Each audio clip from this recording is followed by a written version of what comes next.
is an internal phenomenon. The diagnosis should be correct. If the diagnosis is not correct, you can never be treated. The diagnosis of stress is that it is internal, therefore the cure must also be internal. So you may change your job and get a new boss.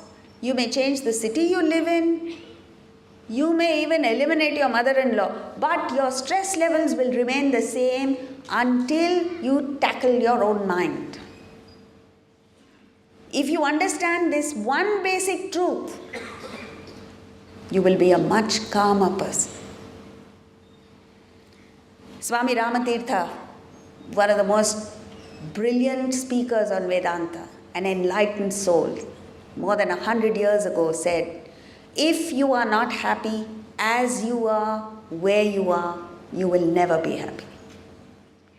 Grapple this to your soul. And the next time your mind tries to cheat you into thinking that it is something outside that has caused you stress, think of Ramatirtha. The moment you accept responsibility and accountability, you may not deal with the stress, but instantly there is a little bit of stability in your mind. So stress comes when the mind overwhelms the intellect. Your inner personality consists of two instruments called the mind and the intellect. The mind is the realm of emotions, feelings, likes and dislikes, impulse. The mind has no sense of direction or dimension. It is blind. All emotions are blind.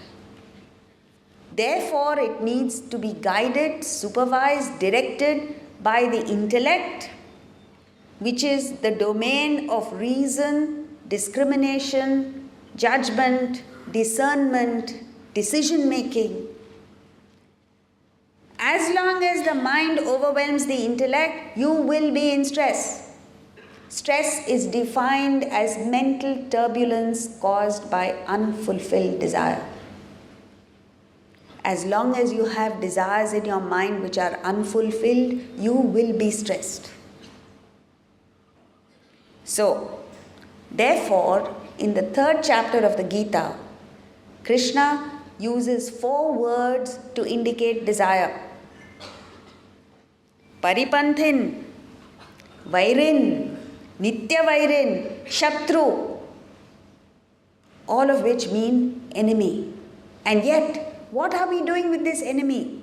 We are harboring it, we are encouraging it, we are pampering and nourishing it. Not only in us, but in our children. Say, beta, you like it, you want to do it, even if the child doesn't want something. In Mumbai, there is a play area, no big deal, some small thing called Funky Monkeys. And even if the child doesn't want to go there, the mother will say, let's go to Funky Monkeys, let's go here, you want this, you want that. Right from the age of 2, what you're doing is multiplying the enemy within. As if you haven't done a bad enough job with yourself, you are destroying your children before they even know what's happening. We are not saying you should not give good things to your children, but watch out for that desire, because that is what causes devastation and destruction in you and in others.